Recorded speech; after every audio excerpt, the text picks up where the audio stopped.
Welcome everyone. Welcome to Straight Out of BPS Podcast with Rudy and Jamari. I am Rudy.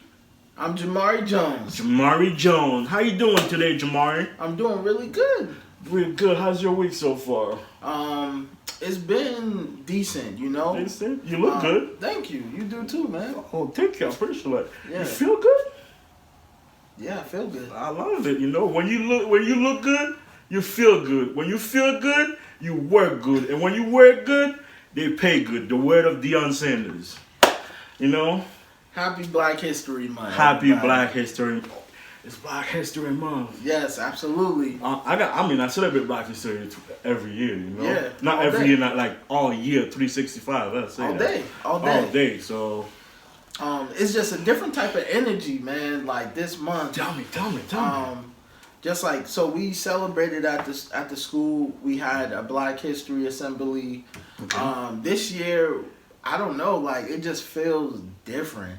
And it was cool to, do a virtual, of course, assembly and watch kids like talk about the different Black educators and inventors that they did know and learned about people that they didn't know.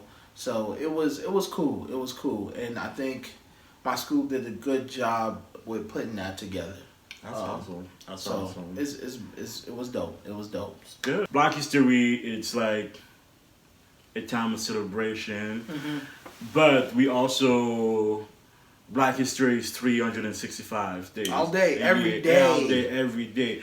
Yesterday, today, tomorrow. And forever. And so my problem with this, I see, like this company, we'll see like, okay, for Black History Month, this month we're gonna spend, if we're getting lunch, we're gonna cater to Black business only. Right. So you think Black business is gonna survive by you catering to, from them for 1 month and then not get anything from for the rest of the year? Yeah. It doesn't work this way. I think it's the same. Valentine's Day is in February, right? Yep. So, I mean, you have a wife. Of course, yes. Do you only love her on Valentine's Day? Absolutely not. 365. 365. Yeah. So, you spend every day working on that relationship, making sure like you guys are learning more, because you guys are never the same person. Right. You're growing, she's growing, right? Yep. You guys are learning new things. Yep. And when you learn new things, and you guys get to know each other every day. Yeah. So it's a working relationship.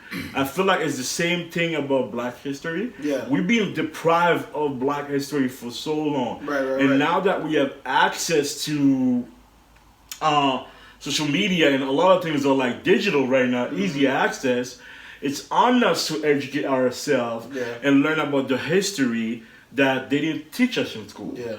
And we need to talk about the changing curriculum and we talked that in a podcast where we said, I think it's like first, second episode. Yeah. Like they only promote certain people. Yeah. It was around the Martin Luther King thing. Yeah. So it's just, we need to educate ourselves and we need to learn about, celebrate Black history every day. Right. You know? Yeah. I think one thing that you said that resonated with me is that, it's not only, it's too many times we blame the schools for not teaching Black history, but it also starts at home. Ownership. So if you're not getting it at schools, like you should be sitting down with your son or daughter or with your family and going through, who was this person? Who was that person? And that's something that I didn't really get, but and like when I see other people that know a lot of Black history, low key I'm kind of like, I'm ashamed and kind of jealous because I feel like, I should know this stuff, but it's up to me to read those books to learn about these Black educators or inventors or people that made a difference in our communities. Yeah. Why? Like I understand what you said, like why I understand because you spend most of your school learning about American history, but somehow people forget that Black history is American history. Yeah.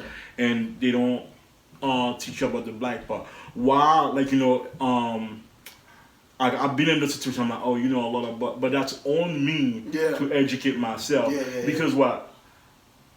It was okay when you didn't know, but when you know, then that your history is not being taught. It's on you. It's on you to educate yourself. This month we'll celebrate. We will, but we're gonna spend the rest of the year every day making Black history. Like, you know?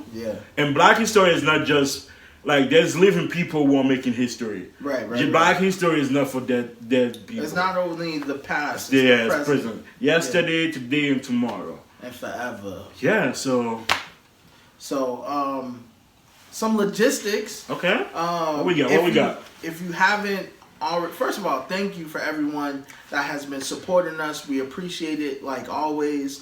Our mission is to create a platform that connects Black educators as well as all educators, and then BIPOC too.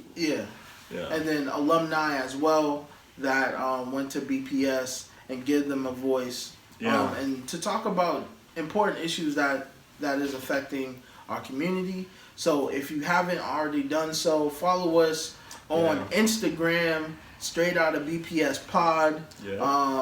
Also on Twitter, follow us on or like us on Twitter, SO BPS Podcast.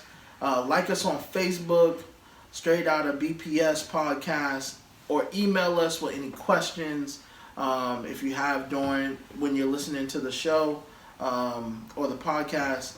You can email us at straightoutofbpspod@gmail.com. And go subscribe to our YouTube channel. Yes, please. Share it with a friend. It only makes it even better when tell a friend to tell a friend. Subscribe. Subscribe. But we appreciate everyone. We have some more dope content coming. Some more people we're gonna be talking to. So thank you, everyone. Thanks. Talking about some more people, we had 3 phenomenal guests. Last episode, man. It was awesome. Shout out to them. For sure. We look forward to have more guests. So Surviving the Pandemic Part 2. If you haven't listened, go listen now.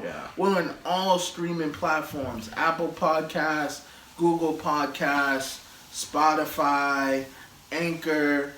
We're doing it all. YouTube. Like, just go listen and share. It's Black History Month, and we talk about representation all the time, and we thought we needed to look at some data to help us with our conversation. So, Jamari, you got some data for us, right? Yes. So, we are looking up staffing data by race, ethnicity, gender, by full-time equivalents. And that is on the DESE website. And as I'm going through this, I'm going to be using terminology that the website uses, so that it's easier for us to go through it. And it's not a lot of data, but we wanted to highlight a few things on here about staffing by ethnicity, race, and gender through the data that we have. So for African American people, there are in the Boston district, there are 2,281 Black people that work in the Boston district in education. 2,000? Yes. Okay, so I'm curious to know what the other numbers are. Okay. So for Hispanics, the terminology that they use is 1,128 Hispanic people that work in education. Wow. Yeah. I was really surprised by the number. And then for white people, there are 4,299 white people that work in education in Boston. So 4,000, 2,000, and then 1,000 for a district that is primarily serving students of color.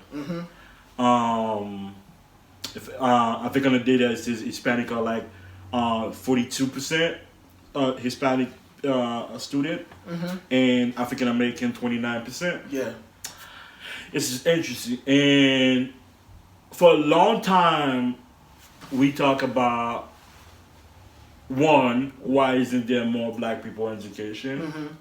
Two, those who are in education, what is the retention rate for them? Yeah. Two, do those black educators get the same support as their counterpart?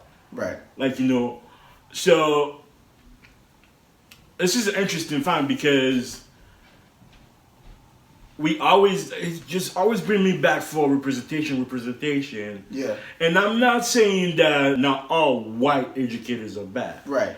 But there's something about representation, and we want to make sure that how do we get more black educators of color? Yeah.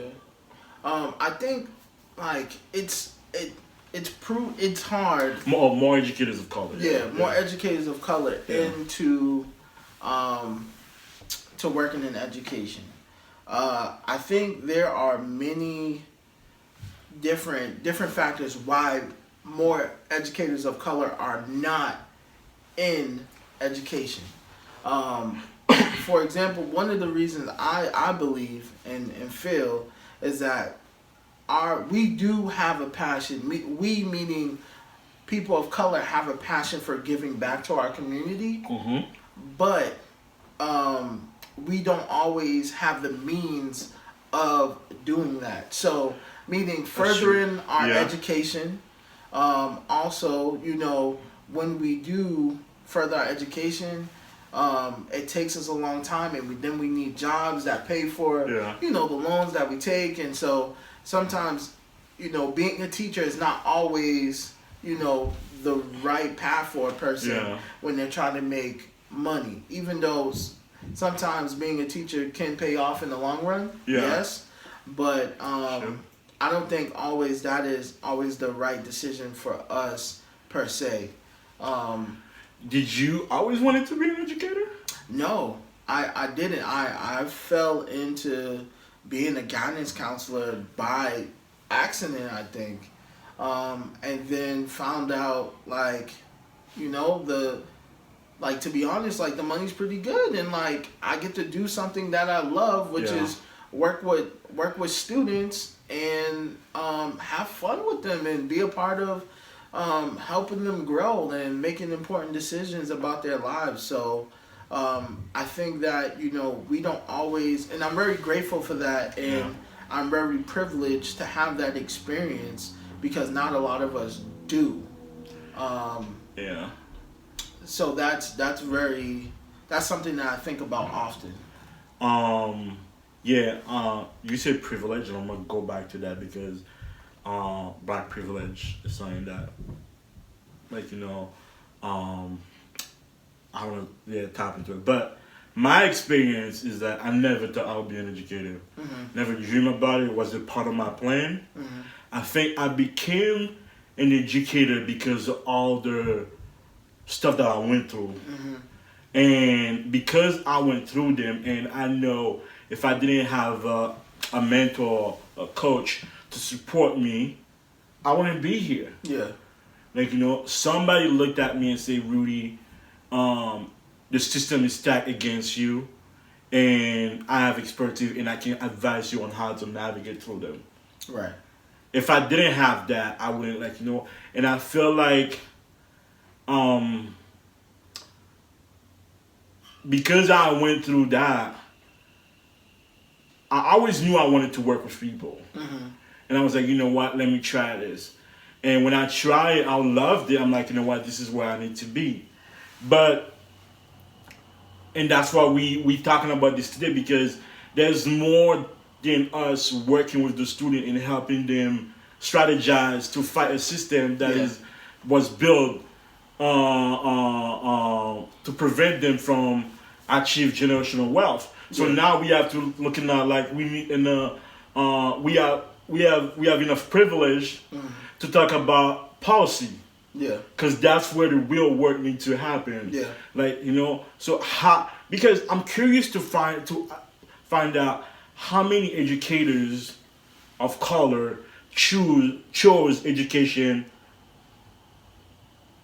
from the get-go. Like, they wanted to be educated since they were a kid. How many of them became an educator because of the experience they've been through? Yeah. Because, and you're right, like, being an educator is not fancy. It's not like, some people do make it look good, Yeah. But it's just like, it's not something that you want. Yeah. Being an educator is definitely, especially in like high school and like middle school, it's hard work, man. It is hard work. And it's not always fun and smiles and, having fun. But, and you don't always get the praise. Yeah. You know what I mean? Yeah. So it takes someone that has like a lot of thick skin to work like where we work, which is like, with underprivileged kids.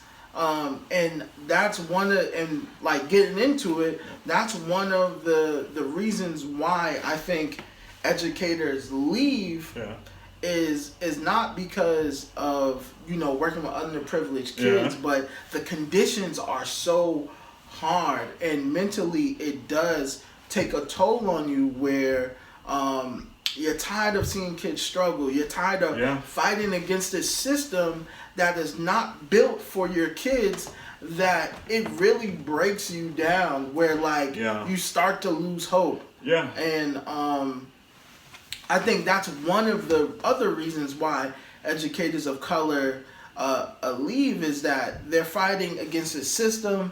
They're fighting against their colleagues that are already there. They're fighting against school policies, and they're fighting just to work with parents and, to do this and that. And I think it really, really takes a toll and turns people off from education sometimes. I think we also got to talk about Black culture in education. Mm-hmm. Because Black culture is not welcome. Well, it's welcome to a certain extent in education. Mm-hmm. For a long time, people of color or Black people were hired to be disciplining dean. Yes. Why do you think? Because we can relate to them. Mm-hmm. Because we have that bond. Yeah.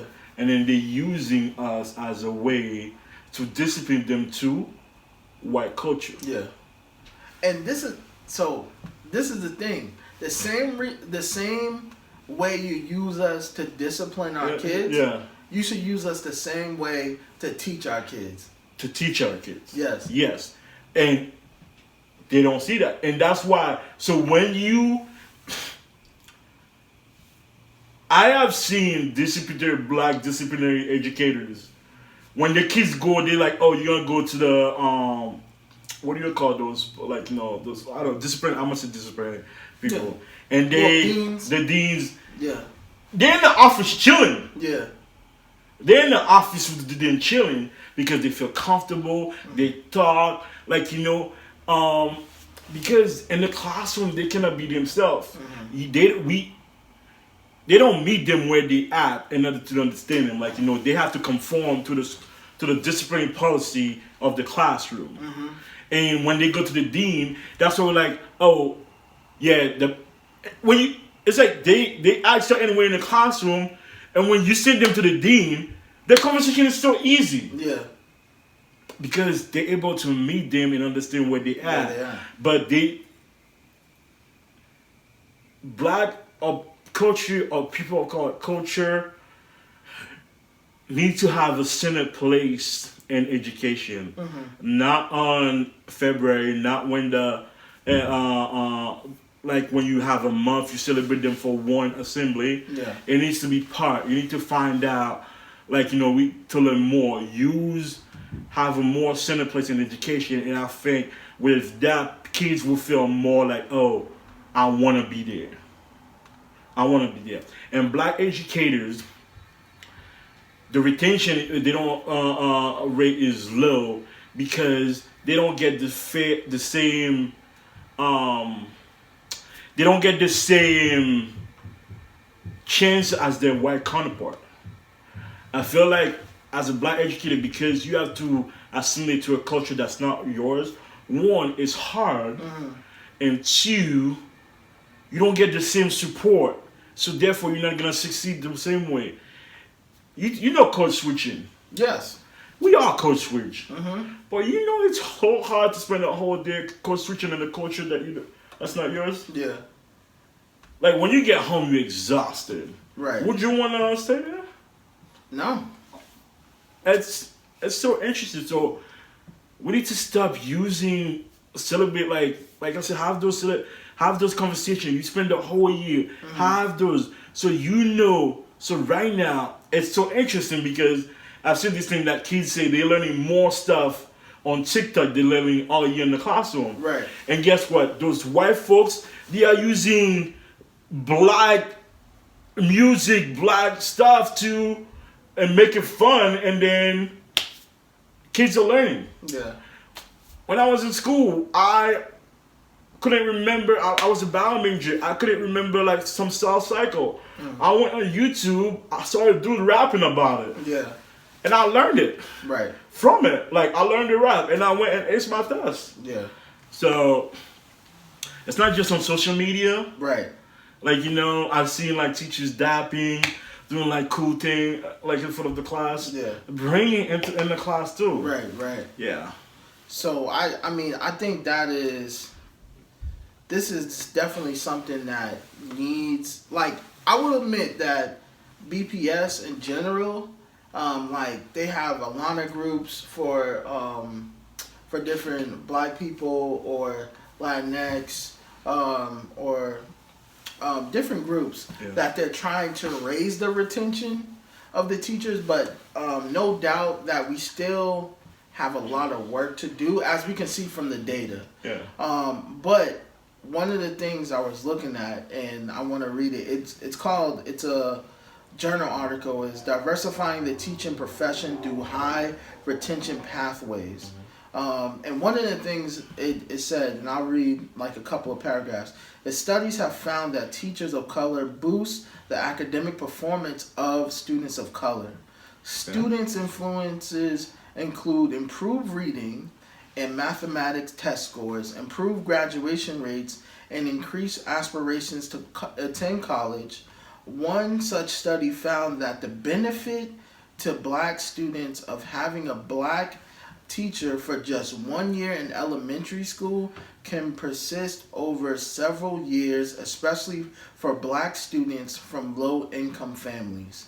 Students of color also experience a social, emotional, and non-academic benefit to having teachers of color, such as fewer unexcused absences and lower likelihoods of chronic absenteeism and suspensions.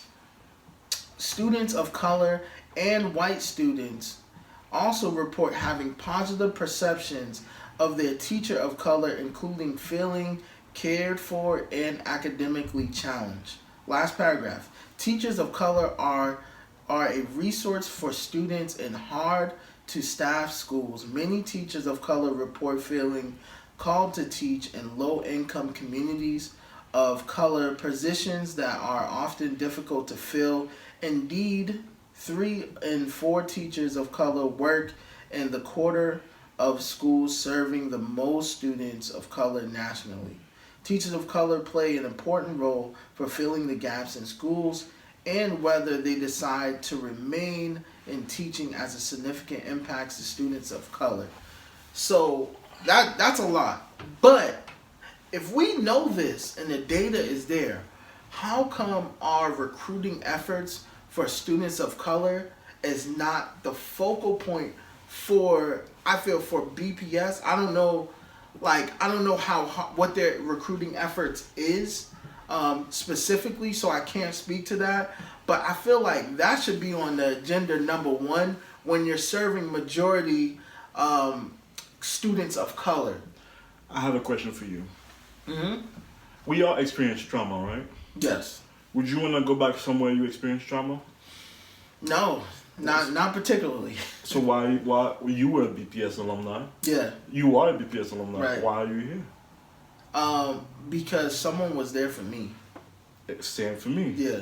So your question is, so that pool they're looking for, one, the pool is small because who wants to come back to a system that traumatized them? Two, those who come, they don't get enough support as their counterpart. Yeah. Like, it's one and done. Is that you adapt. They have ideas. They don't listen to them because it's always like, oh no, it's not, we have not our culture. Right. Or it's not like you're imagining that this is happening. Yeah, so I'm not surprised. Yeah. So so now as black educators, now we need to come together and showcase, one, why we needed, two, have a direct line of message with the youth that does not include to the school system. Yeah. Because they're traumatized by it. Yeah. They don't want to be there. Right. Like, and I think that is one thing that, that sucks about it is that some people don't want to work in a place that, that one, they have to think about their race all the time. Yeah. Or them looking crazy because they see something wrong but everybody else doesn't. But one of the things that my school has kind of implemented is having, so we implemented like this anti-racist like PDs and like stuff like that. I think that we should start, or BPS should start doing that across the board, which like I think they're leaning towards, or if not already doing, but it's gonna take time. Yeah. And it shouldn't. Yeah. And sometimes I feel like it's too much work for black people to carry that load of like changing the system. I was reading and it's the book that we're reading together. Yeah. And it's racist that we have to change the system that was not created for us. It was not created for us. Yeah. And so I'm just like, dang, we're like, yo, we gotta change this, but really our allies should be working to change that kind of instead of us. And it's kind of it's just the way she phrased it was just kind of crazy. It made me think about things a little bit differently. Yeah. So I get it. Yeah, I think one of the question is, and you say that it's gonna take long, but it's gonna take long. But I must say before that, we learn in education that for something to work, you need to have a strong foundation. Yeah, that's like engineering 101 or like right. Yeah, and when something fails, you go back to the roots. Yeah, like it's failing. Right. Why are we going back to the roots? Right. Like, and that means like we gotta have a seat at the table. Like we gotta be a part of hiring committees and writing policies that would affect, the hiring or, school racist school policies and everything like that. I wasn't part of the hiring committee, but I was in a group where someone wanted to know what they can do to attract more educators of color. And when he found those group of people, he presented it to the hiring committee, and they weren't appalling to them. And they weren't qualified. I remember one of those words. And I still think about that meeting, and I'm like, one, I know why it's not appealing because they would not succeed in that culture. Two, can there be a bridge that can, like, is there a pathway for them to get there? If every time there's not enough pool or the people that apply are not qualified, how do we help them get qualified? Yeah. You know? And while we're creating that system, white folk, how are you showing up for your student every day and not just on Black History Month? How are you using their culture in your lesson? Yeah. That's why sometimes you get that one white teacher and they're so down for the culture, and you hold on to them, you're like, you good. Yeah. Like, you know, because there's not a lot of them. Yeah. Like, you know, and when we find out one, like, you know, and I'm going to go back to, earlier you said privilege. You recognize that now you're in a place of privilege. Yeah. And you're using your privilege to help change a system that didn't benefit us. Yeah. And also, if we don't do anything that's not benefiting the younger generation. Right. I think it's so powerful for you to recognize your own privilege. Absolutely. Because when we talk about privilege, it's always simply using white privilege. But also, we have privilege. So, you know, we come to a position where we have voice. Yeah. Like, you know, we want to sit at this table and we using our privilege, our connection to foster those and create policy change. Yeah. So definitely that was powerful, like only your presence. Yeah. I think that's something that I think we talked about a lot is, you know, having that Black privilege, and that's something Charlemagne the God was talking about in Leonard? I was dying.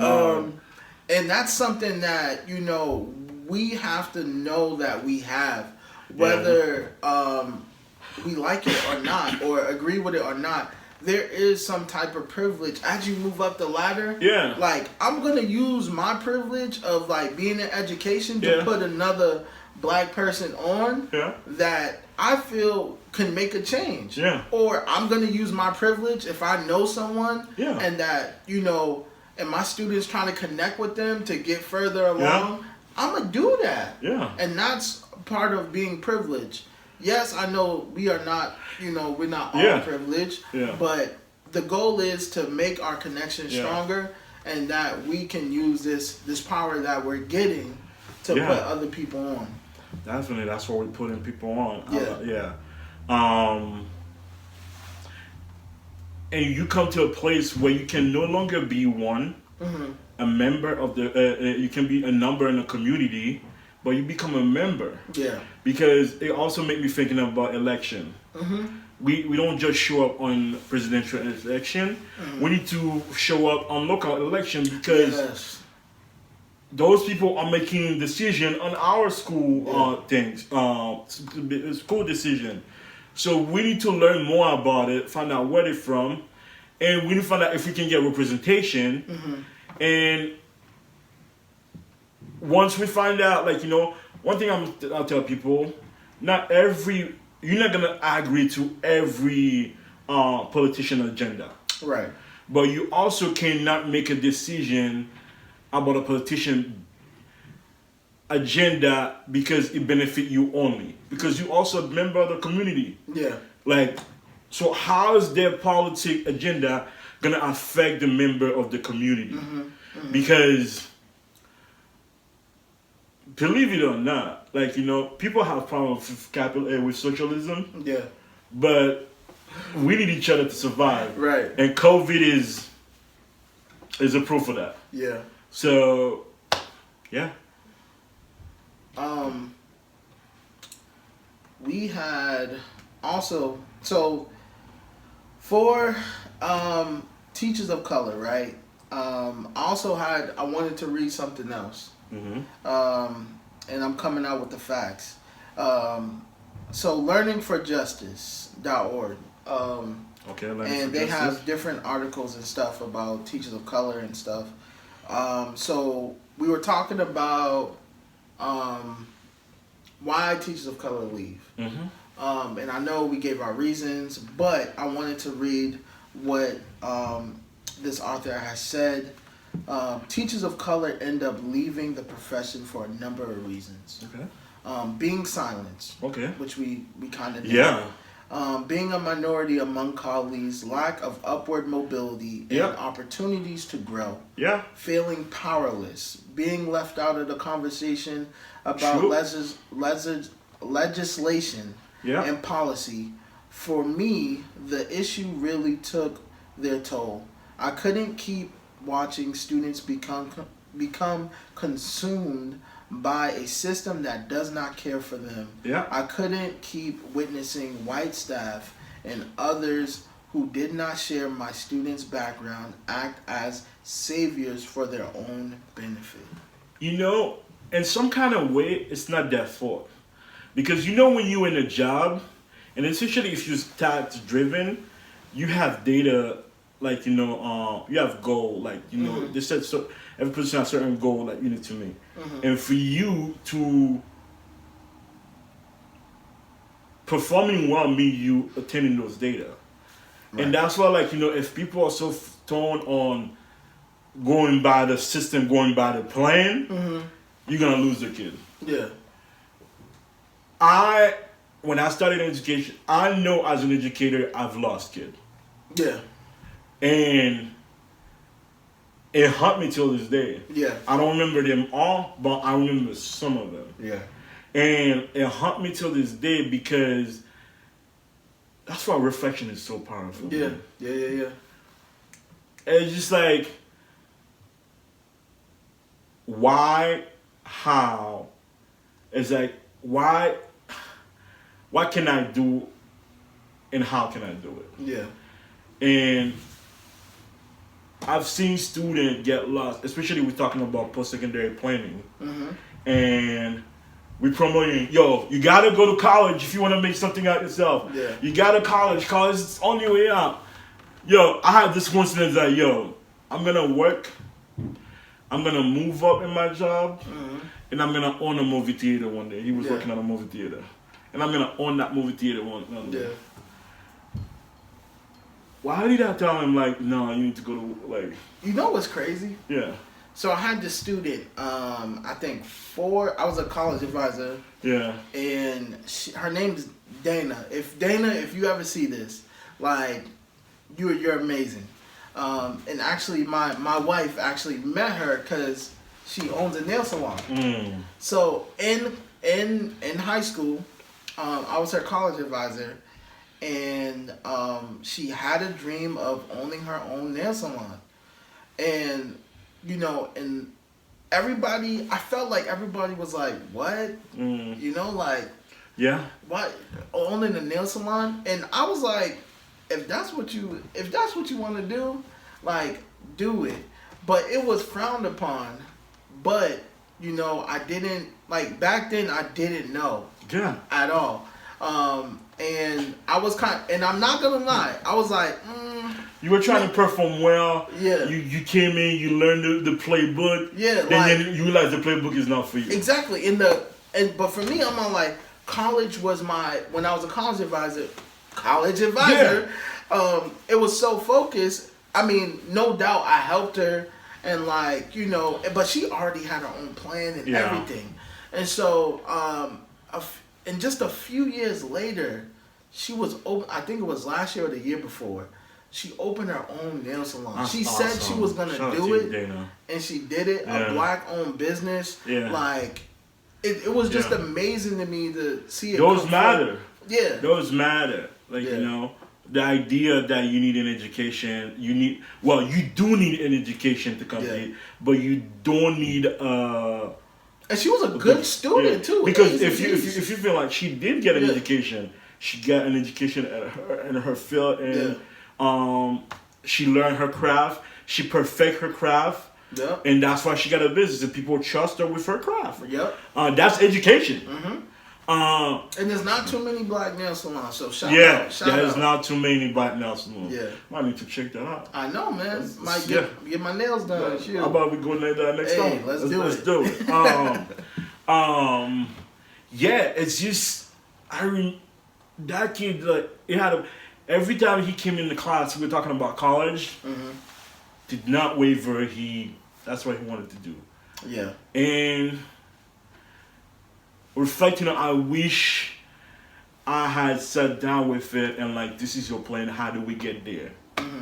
Helping design, or like he probably had a plan, like checking with him, and now like, oh, like he's just gonna go to work. Yeah. Let him, like, you know. Right.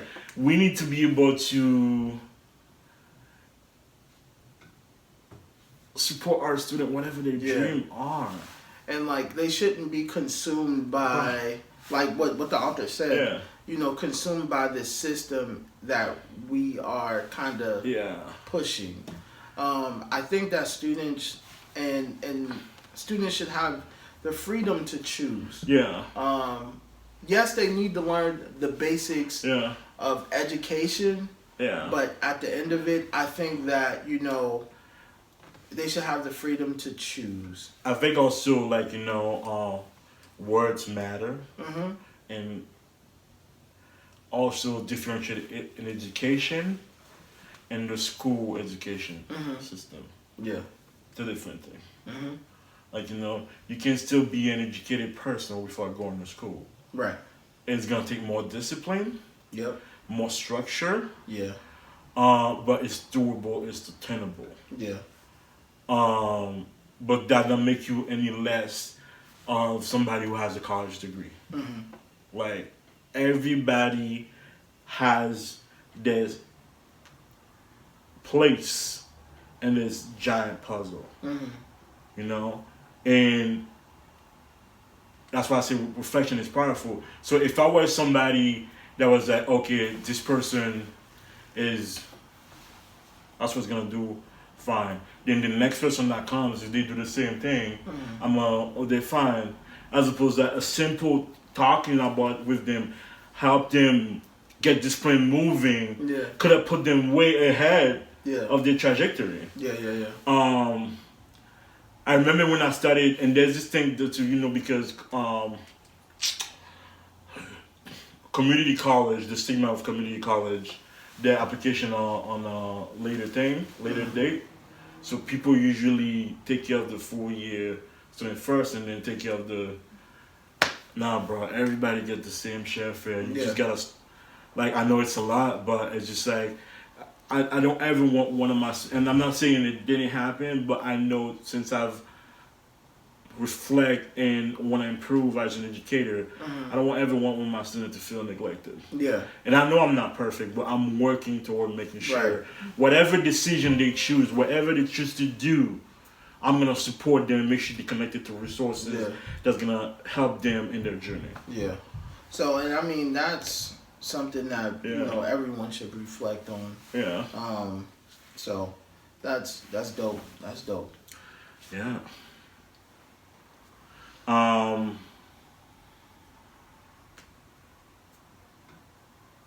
One thing I wanted to say also is, like, last year, right after COVID, we saw a lot of, like, not a lot of new news, but a lot of talking about the George Floyd murder. It was clear, it was visible, and it opened a lot of people's eyes. And then I remember during that time, even the Ahmaud Arbery shooting and the Breonna Taylor, still looking for justice for her or them. Like, I feel like there was this shift of energy where people's eyes were open because this time it was clear and visible. And there was some commitment made. Black Lives Matter was trending. A lot of big companies are using Black Lives Matter. I just hope, and now we're in Black History Month, they're bringing that up. Like, you know, I just hope that commitment for justice and equality is still going on strong. Yeah. And then that's just a cycle died down. Yeah. And even, I mean, you said it's gonna take time for us to make change to the system, but it means that we need to start now. Yeah. And as we start now we need to show up for the kids that are in it now. Yeah, and whether you're you're white or black, Hispanic or Latinx or anything, like we should definitely show up for our kids 24/7. And as we are closing, I do want to say that staffing people of color in our schools is very important.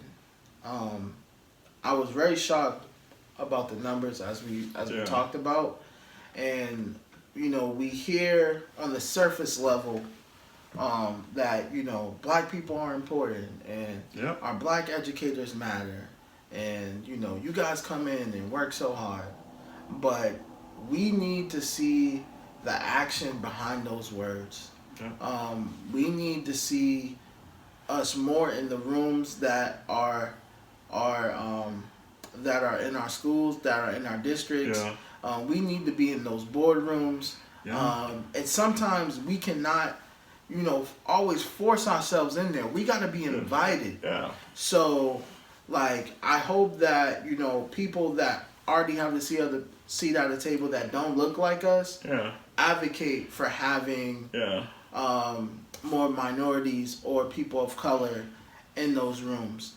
Definitely. And, I really don't like to say that it's going to take time because, I want it now. You know what I mean? I want it now, too. And it's not, and I'm not even talking about for myself, but I want it for my kids. I want it for my students that are coming up. I want it for my family, my cousins, my aunt, everybody. So, and the only way we're going to make it better is if, we start working together, implementing policies and all that other stuff like we said before. So, and I don't know. I just, this is something that's really near and dear to my heart because, I work in the school and I know how I feel when I see another black educator and we can connect on that level. Yeah. Or when our students can connect with us on a different level, that when I can say, yo, I used to live on Columbia Road too, that's my hood. Yeah, that's my hood. And they're like, oh shoot, so you grew up there? I was yeah. It'd be shocked. You're like, oh wow, exactly. You're from the hood too. And that's a signal to them is that I can go to college. I could be a guidance counselor. I can make a difference.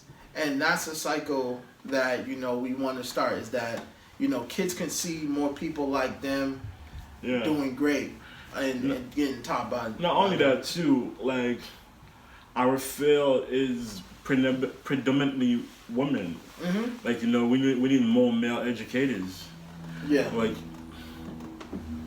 And that's and that's just honest. And I hope that we can change that. Moving forward. But thank you guys for listening. Thank you. And then if you also have comments about why black educators are leaving education, comment down below or write in the chat, email us, DM us. Let's have a conversation around this. We're doing this to raise awareness. We're doing this to start a conversation. So please participate. And what ways we can make sure there are more educators of color. We need representation. Let us know. Chat with us. I would love to hear people's ideas about what they think Boston can be doing a little bit better in getting more faculty of color or educators of color to apply to be in education or to apply to different high schools. What initiatives can we start? Maybe student loan forgiveness. That's my number one. So that was it for us. This was episode 3. Straight out of the BPS Podcast, and we out. Peace out. Peace out.